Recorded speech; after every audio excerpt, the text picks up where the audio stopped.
We are now in the modern and enlightened age of the 1990s. The age of equality is upon us, and women today have never had it so good. Today, women can go out and work for a living, or they can stay at home, as is always the case. But despite what women's rights has done, chauvinism is still here, and it looks like it's here to stay.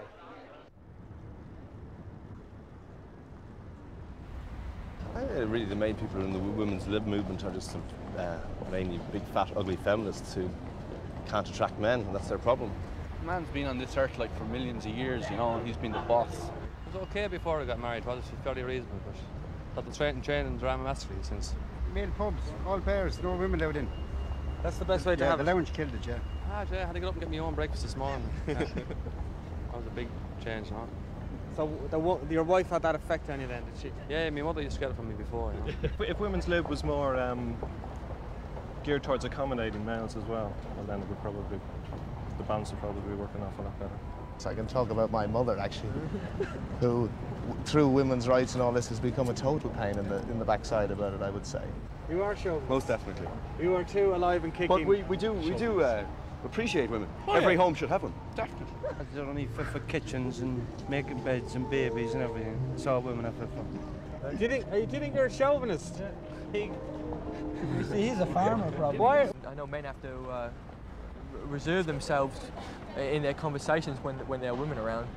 Some women like the boys to be boys and not to mess around the place and just get down to the business. They don't like to be, they don't like the whole idea of the new man who's nice and soft and gentle and talks all night and does nothing, Sort of cries himself to sleep. They don't particularly like that. Who's going to stand up for men anyway? I mean, women do hold all the power. They're all wearing trousers. Find me a woman in a skirt. And the bad news is that chauvinism is still rampant in the workplace. We know, for example, that most of the people who are secretaries in Irish offices are women.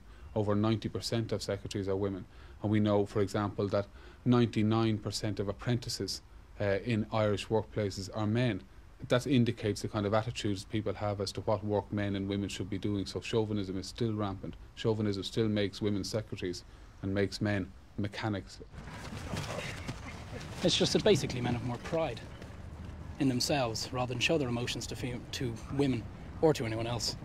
They keep their emotions very much more bottled up. Are quite able to do so, while the women, in most cases, there are some exceptions of course, aren't. The place is at home. It's not out from work. It's not out telling people what to do. It's not out going for president. You think women should be at home? I do indeed. And men go out and do the work? Exactly. In the kitchen. It's the way of the world. It's been the way of the world for years. Why should it change now all of a sudden? Are you a chauvinist? I am indeed. Have you got a girlfriend? I do, yes. And does she know that you think this way? I'm sure she doesn't, but like she does now. Tighten!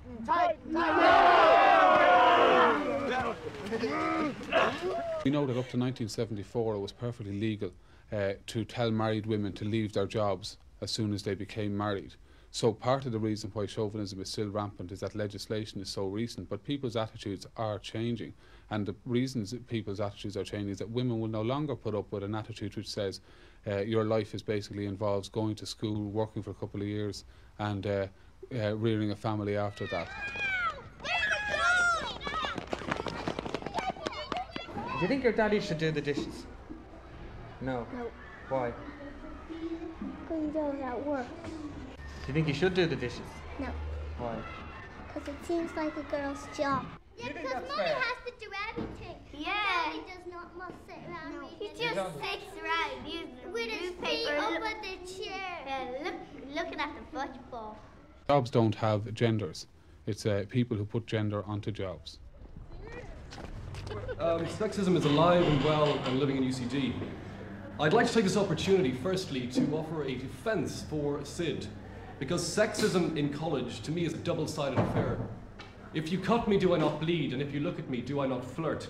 Women, not in general, not all women, but certainly a large section of the female liberation front now have become total militants, and they're prepared to attack men on any issue whatsoever. Somebody has to stand up here and say that Sid the sexist is alive and well in college. It's a catch-22 situation, because when you give them what they want, they say you're being patronising, and if you don't, they say you're discriminating. So you can't win either way. You can go on one way or the other. You can say that men are superior. You can say that women are superior. If you do that, you're going to lose. Fair enough if they want to work, that's fine. But if you're going to work. I mean, they come along then and they sort of go, oh yes, we have to take maternity leave now, and they shoot off for 3 or 4 months, and then they start taking career breaks, and you get people coming in, you know, guys and coming in, and they get sort of 3 or 4 months work. Yeah, they get 3 or 4 months work, and then they're bunged out again because your one has decided it's time to come back. You know.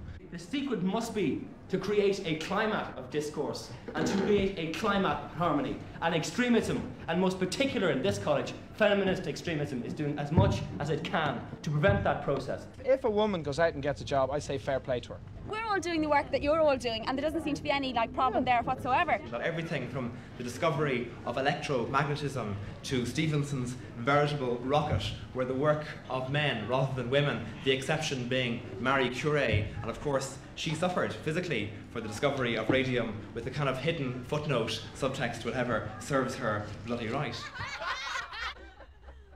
You come up to me and you make the most crude comments I've ever heard in my life, and I don't object, I laugh. Here you are saying that I get upset and I walk off. I've never done that. You're upset at the moment. I'm not upset. She's happy. You are. Yeah. She's in ecstasy at the moment. I mean, for God's sake, it's the 1990s. You're not living back in the 30s when if you feel something, you don't say it just because, oh, well, you know, like sort of people, the next door neighbour wouldn't agree with that.